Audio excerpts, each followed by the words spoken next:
Yo, what's going on? It's DJ Eagle Eye Man, and you're locked inside the Eagle's Nest Black. It's the third edition of the Eagle's Nest Black, and I got one of my dear friends on the phone right now, Pastor Ericka, call her PE. She got many names, whatever you want to call her.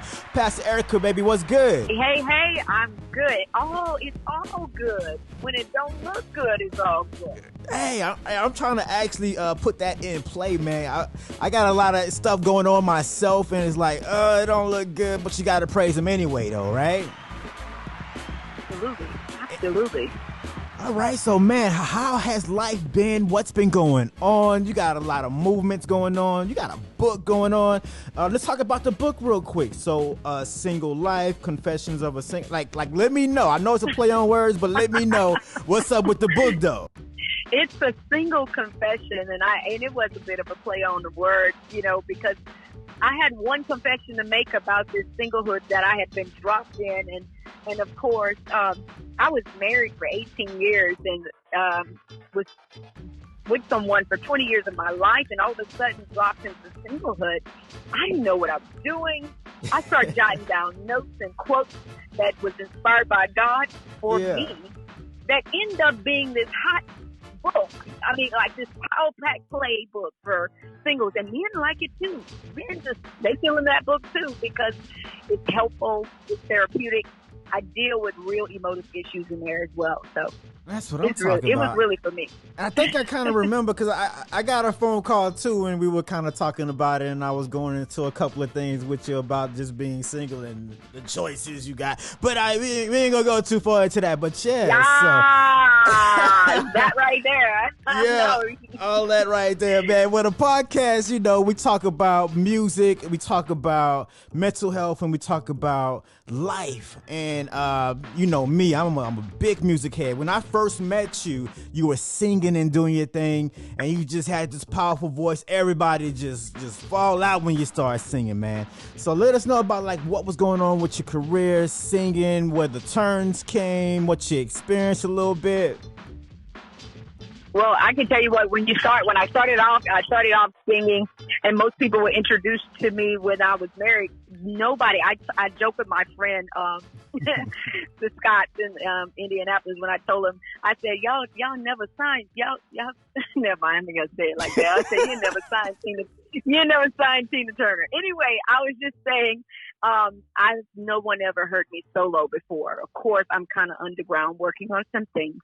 Nice. And I'm getting still with God, because there are times when you got to redefine who you are when you've been joined with something for a long time. Yeah. And most people think I'm a worship leader, and some people think she's just a good singer, but I have discovered I'm really a prophetic worshiper. Don't ask me to give you your part. I'm going to tell you what heaven is saying. Yeah. But even with prophetic worship, there's a soul side of me. The beat got to drop every now and then. Drop my beat, mister. Yeah, I got you. Yeah, I'm like 500 beats. So it's my music. Anyway, so I'm learning stuff about me in the arena of music, while yet executing my voice as a preacher, teacher, and entrepreneur, and of course, a new author. That's what I'm talking about. And then like from seeing and listening to you doing your music back then and listening to you singing, I knew you had it on your life to be a pastor anyway, whether you stood alone or not. Yeah, I always kind of just had that little, So I was like, man, I know when she actually take that step in and God just opened that door up for her. I was just like, I just already know it's going all the way down. And you got this whole little movement, not even a little movement. You got a whole movement that's starting right now when you're doing your podcast and stuff like that. Not really podcast, but you're doing your videos and stuff online. Let us know about that a little bit, because I know it's in this, you got your stuff going on, but just let us know a little bit about that. What's the name of it? Echo Community, and actually it is definitely a movement. People all over are following what we're doing. Influence stretches as far as London, Africa, Jamaica, nice. Of course, and the USA, around the USA. So right now, God is really, really unearthing and I'm discovering the international impact that is on my life. That sometimes I'm carrying your bags. I'm carrying the bags. Listen, I'll be carrying yours back because the greatest among you is a servant. And I live to serve. Yeah, I believe in servant leadership. And that's what we do. Echo Community is servant leadership. It's the hub of raising up people who are leaders by first taking the towel to serve other people in the community. And of course, why Echo? Because everybody wants to be a voice. Why we can't just echo what heaven is saying? Right. When God said you heal, why we can't be agents of healing, agents of deliverance? Why we just can't be an echo of heaven? And so that's what Echo Community is about. What we do, what we say is about duplicating the sentiments of heaven. That's it. That's it. That's it, man. And it looks so great, and the presentation is so great, and I love the energy that you always give with doing that, man. And coming from the music side of things, I know you've been through a lot. You were talking about, coming out of that situation a while back, coming into learning yourself. Like, how do you do that? I know I'm big on music, so I dig into music. So, like, how do you do that? Well, I definitely want to talk about it. Coming out of the situation of being married, 18 years old, I came straight out of my mom's house into some guy's house, and so I didn't even know myself. I didn't know who I was fully. And it's funny when somebody else identifies what's on your life before you do. And then when you do, you finally get it, you realize it caused trouble for people. In my book, I'm gonna make reference to this. I write, know your God-sized design. So sometimes you're hooking up with people because you can't see how big or how major you are. And you're hooking up with people that's a size 2 and you're size 10. Anyhow, after a while, the shoe gotta go or your feet gotta go. Something gotta go. And so I learned to take that time to heal. So for a long time, I just wasn't dating anyone or doing anything like that. People were wondering about it, but I mean, hey, I just needed God to show me who I was. Because if somebody can look at me and tell me you're a planetary force all by yourself, you're just too big. I wasn't dropped. I wasn't divorced because, you're not enough. It was like, you too much. My God. Talk about reverse psychology. The devil be playing games. Playing big games, man. That's crazy. Yeah. So I'm like, and so when you hear that from somebody, you start to go do some evaluation. Say, Lord, why I couldn't see that I had eagle wings the whole time. Maybe I was the eagle in the chicken coop for a long time. So I took that time to therapeutically do the work. What that looks like is taking walks, taking bike rides, finding new ways to discover who I am. What does music have to do with that? Everything. Can somebody say everything? Because I am the queen of music therapy. Cool. So when you were going through what you were going through, because music can affect you mentally, it can affect you physically, like sound waves, just from the basics of what sound and music really is. Like, so how and what type of music, what type of vibes did you put yourself in while you were going through, while you were walking and while you were doing all that stuff? Like, what's going on? Yeah, let me know. Because people they're gonna judge me anyway. Let me help their lives though. I think people probably think I was listening to Amazing Grace and God keep me, praise the Lord. No, sometimes I had a mad day and I really needed to. I needed to listen to something that had the right message, but had enough oomph to it, so I can kind of aggressively get that out my system and not take it out on nobody. It kept me from being acrimony, Yeah. And so.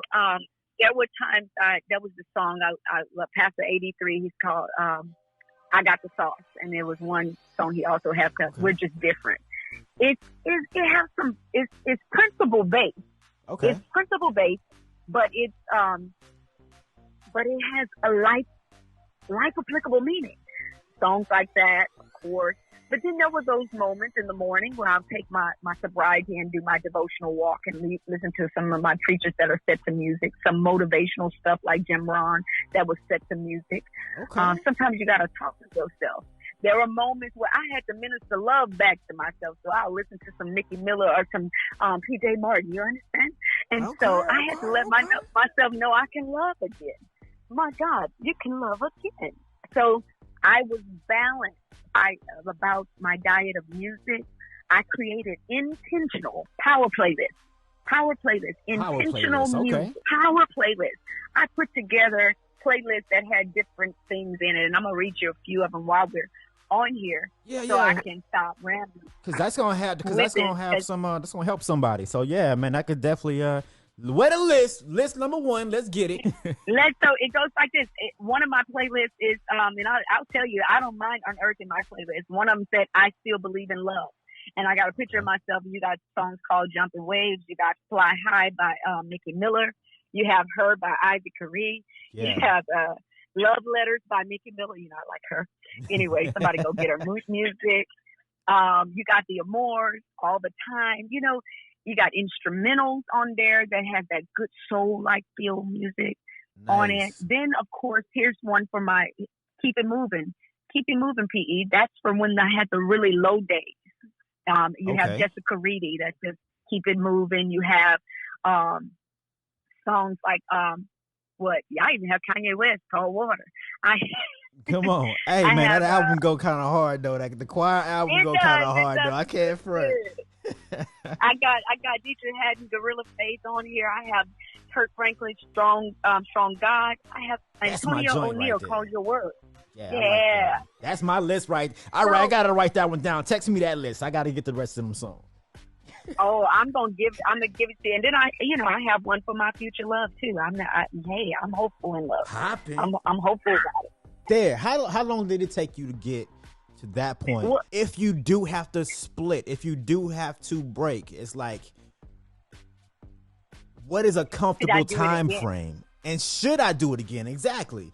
And it's like, oh man, how do I even know when this is real? Do I get out of the routine? Do I continue to do the routine? Do I just stop and then try to completely start over? Like let me know what you think about that.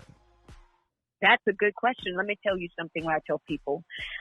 First of all, it was important to me. Let me tell you about me. It was important to me that I didn't introduce to someone new. I figured, hey, if I'm not the one for you, see, I didn't walk out of my marriage.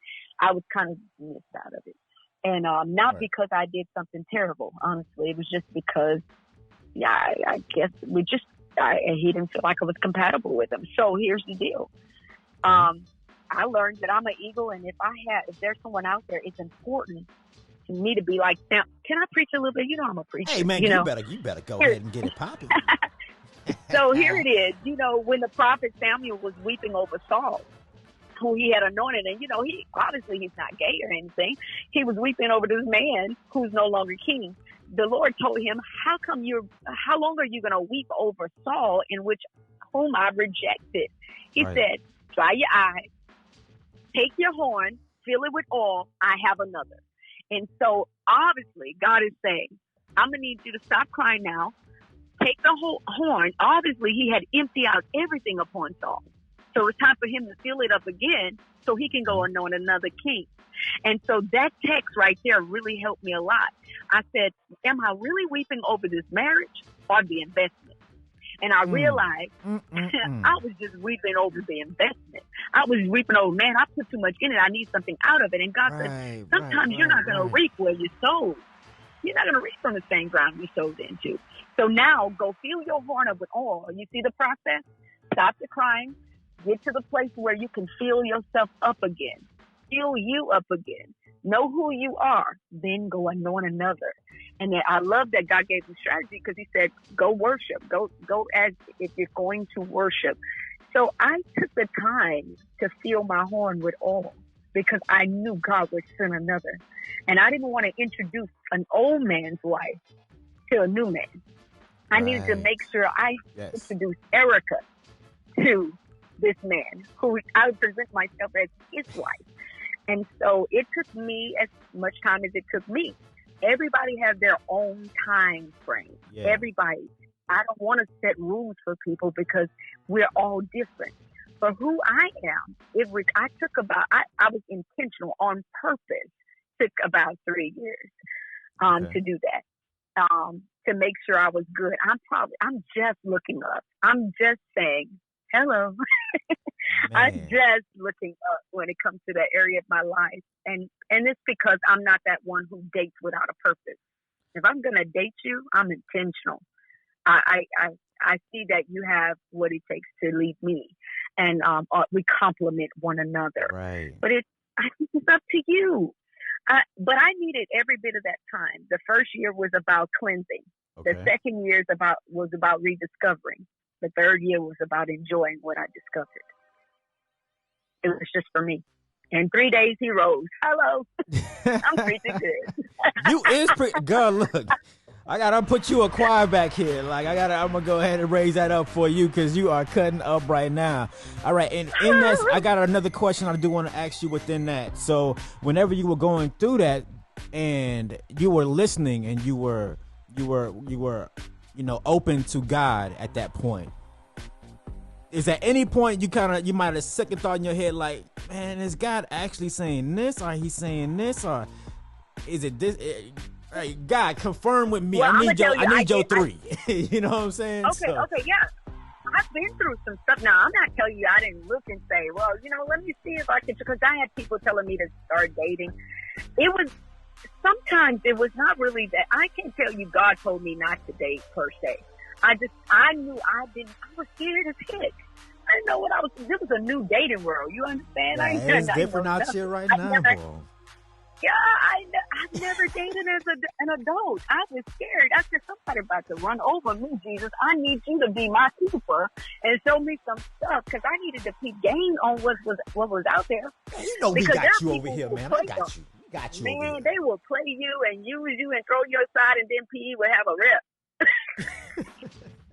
No. So a lot of me, I just had to submit my fears to God. And I hope I'm answering this right. So there were times where it looked like people might have had potential to be whatever that was. But they also came in times where I was still discovering. That's how I knew I wasn't fully healed yet. I was still discovering who I was. And I would have chosen a size too small. And I'm talking about personality and capacity and character and spirituality and intellectually. Yeah.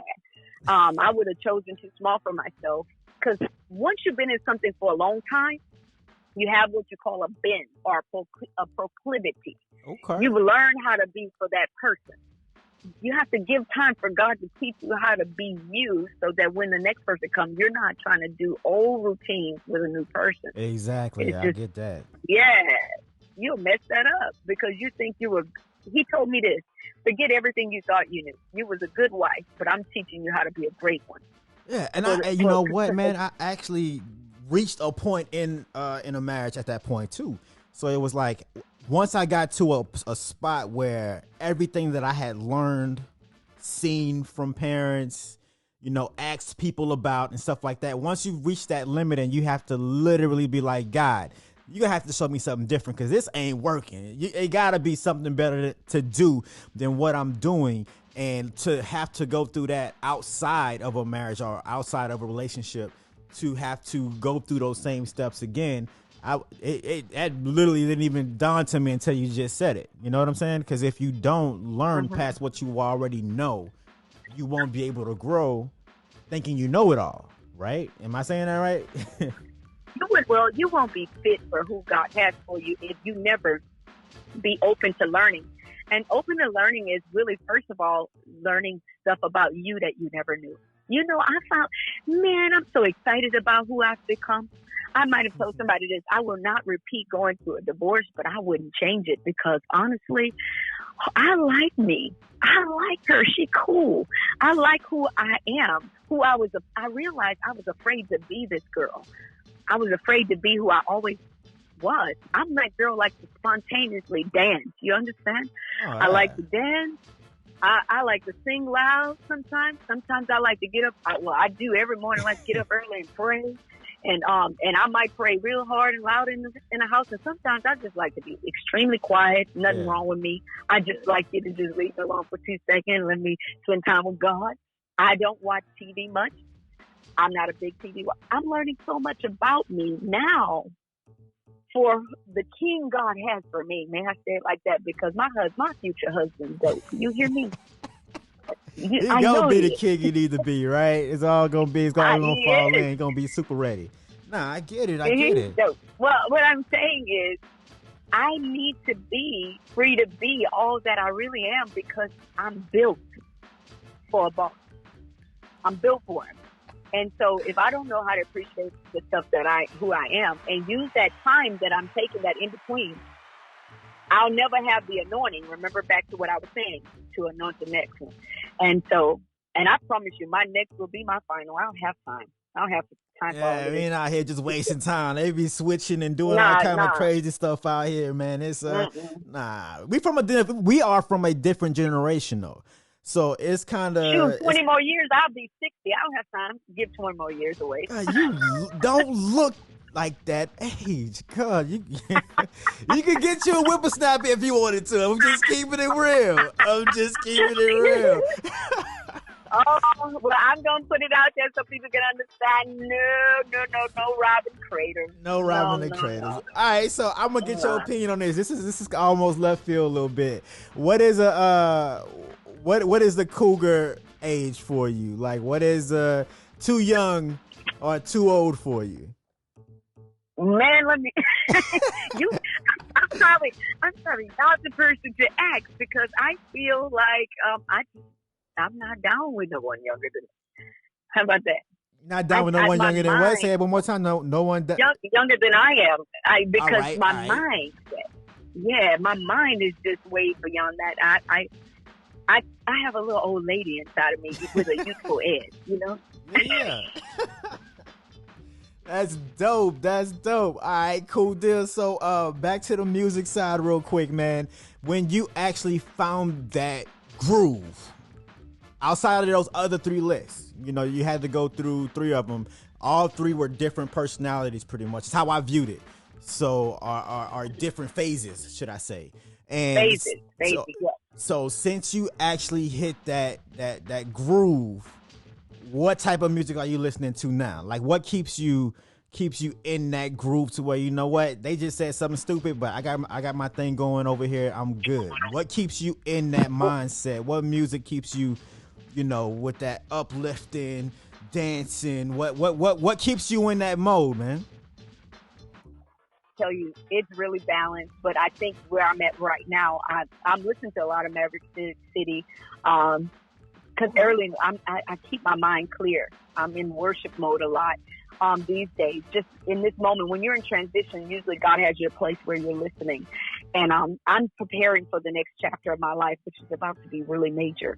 And so I'm being still with that. I do still turn it up a little bit. I like that new joint by Ty Tribbett that he got. Everything it's gonna be all right. But you know, because I like when it drops beat, but it makes sense to where we are. And so I like that. I also like Kiera's. I don't know about the whole album. There's a song on there I like called "Human." Right, I gotta get it. I hadn't got the whole thing yet, but I gotta get that. Yeah. Yeah, Jordan. Well, I kind of shout out Jordan, you know, because I still go back and pull some of his stuff. Yes. I listen to a lot of instrumental by Antonio Neal. I really like to be left with my thoughts a lot. Gotcha. So every now and then I'll drop the beat, but usually I like it to be smooth so I can hear myself think and I can submit my thoughts to God while I prepare for what's major and what's next in my life. And what is that? If you could describe your dream that God gave you, what does that look like? Well, without uncovering everything, that looks like that looks like letting go of all the good that has happened now for something greater. I think a lot of people want to transition to the next thing, but they don't want to die to who they are now. You can't be who you are tomorrow and who you are today at the same time. So even the great stuff that I've accomplished now, I'm willing to let go to become all God is calling me to be. I'm working on another book. I just doing it in but before I do that, I plan on wrapping up the tour. I want to wrap that tour up while I am yet where I am and help some people who are in their singlehood. Again, I'm not an expert on singlehood, not the poster child for it either. There are greater books out there on that subject. This is just my nuggets to myself during that time. So if you want to know how I handle my single life, just read the book. You'll figure it out. Right. I even write a love letter to my future love on the back of it, because I told people I was a hopeful single. I've always felt like I was built to be married. That's not everybody's plight. That is not mine. Everybody. That is not everybody. I think people kind of think I'm crazy. Like I'm in my mid 30s. I'm 35. So it's like when I'm talking to people now and they're trying to pick my brain now, I'm just like, dog, I'm just not built for certain stuff. Like certain stuff I just don't like. Like if I'm not working, DJing, I've DJed in churches and clubs, and it's like if I'm not working, I'm at home. I don't need to go nowhere to feel, I get received that. and all that stuff like that. Like I'm good. I could be a homebody and be perfectly fine with myself. But they're like, man, you just talk to everybody. You sound exciting. Man. Before I started radio, I was probably the most introverted music person you've ever seen in your life. But I would put everything in the music. You know what I'm saying? From saxophone to playing keys to all that stuff like that. I would express myself through that. And it's just, this world today is just different. And now I want to go into this, because for my radio side, the ingestion of music to the soul. What you think about that? Oh, come on. It's vital. And that's why even though I do like the beat to drop, just let me balance it out for everybody. Yes, I am a pastor, so I am very intentional about what I allow to go in my hearing. I guard my gates. So that means if there's something, first of all, music can bring healing or detriment. You ever heard a song that was back in the day you could recall to the T who you was with, what you was doing at that very moment? Right. Yes. Music has the power to recall emotion. Yes. And emotions have the power to drive you further to God or to God. And so a lot of us talk about working out our soul salvation. The soul is the mind, will, emotion, and intellect. We deal with our mind a lot. We deal with our will a lot. Our intellect a lot, but not many people deal with the emotive side of who we are, which is the driving force in a lot of ways. This is the generation that's always in their feelings. And so some of us are listening to music that are fostering unhealthy, ungodly feelings that are causing us to act out emotions and act out stuff that wasn't even native to who we are. Some of y'all turned up in anger for no reason. Change your playlist. It's affecting your soul. You mad, you taking on somebody else's war. They put it in the lyrics, and now it's your battle, and you bring it home. They channeled a 5-minute conversation, and now you mad at everything. And the whole day just tearing up the house for no reason. Like, what's going on? What's wrong with you? And so here's the deal. Like, music can be consolation and comfort to the soul as much as it can be conflict to the soul. So it's important to watch what you allow in your gates, because it's a form of meditation, whether you believe it or not. We can't even shop without music. We can't do nothing. You can't have a commercial without music. It's a subliminal medication that calls anything you want to go down easy. And look, I was looking at an article earlier. There's actual frequencies in music, or just frequency and vibration that'll trigger love. It'll trigger anger. It'll trigger this is without having a beat to it or anything. You can literally get a transponder, or you can get something that makes sound, put it to a certain frequency, and it'll pull an emotion out of you. Absolutely. Down to the molecular level. It's crazy. And like, why we just don't make music to a certain frequency anymore? But I did research on that too as well. So music that was made in between a certain time frame, in between like the 60s all the way up until maybe the 50s, all the way up to maybe the late 60s, 70s, all of that music was made in a certain frequency. And then the frequency ended up changing to affect the masses. So I'm not no conspiracy theorist. My background is music education. So I research everything in music. That's not a conspiracy. That's actually fact. It's sound. It's called sound waves for a reason.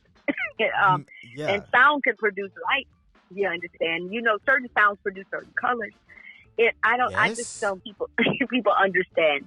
Sound has vibrations period. When you have a big, massive truck passing by, you can almost feel your house shaking sometimes. Yeah. It has vibrations. Well, definitely, that's one of those things. Like, I really wanted to get someone else's opinion because I didn't know if people paid attention that much to music, sound vibrations, and actually like how I think. So I'm glad that you at least confirmed that I'm not the only person who pays that much attention to themselves and what they let in, what they let out. And I think that you can't just limit it to music, about your intake of what you look at and the things about the information you take in and digest and get into your insides and your heart. And it's like a lot of the stuff on TV, you might not agree with. You're like, oh, it's just entertainment. And then I guarantee you see it maybe like a week or two later and it's like, where that reaction came from? Or why are you acting like this now? But it's just the gate and the things that we have to deal with, man. And I love music and sound that much, man. And I know you a lover of music and sound as much as I am with mental health and going into everything, man. And I greatly appreciate you being on the show today. Let me just tell you this. Can I tell you this before we get off the line? But, Sure. Our input affects our output. And so a lot of times our mental health is jacked up. And, it's not what goes into a man that contaminates him, what comes out of the man. And so when we take our input, we end up saying stuff that we've heard or meditated on, and we cause those negative reactions to come to our life by the things we speak. Sometimes we're speaking negative things into the atmosphere concerning our lives because that's what we meditate on every day. I just want to encourage everybody to change their playlist, put some power to it, Put some power to it. Put some rejoiceness to it. Put some positivity to it. Because it's a lot of negative Jesus going on it. Yeah, get it popping. Well, man, I do want to say thank you so much, man. Make sure y'all get a chance. Get out there, get that book, A Single Confession, and make sure y'all follow Pastor_Ericka. Man, you know what? I'm going to let her tell you how to follow her. Get it popping, E. Tell them how to get in contact with you. Well, I'm on IG at Pastor_Ericka, and of course on Facebook at Ericka Deshawn. Please follow. Please get the book. It's on Amazon, A Single Confession. Let me know how it blessed you. And hey, love to hear from you shortly. Yeah. So, man, go ahead and hit that follow button. Follow The Eagle's Nest on Facebook as well, man. Follow her on IG and Facebook. She always got something great going on. And we thank you so much once again, Pastor E. And I want to say, y'all keep it locked in. We're going to have more of these interviews going down. And thank you for checking into The Eagle's Nest Black, baby. Yeah.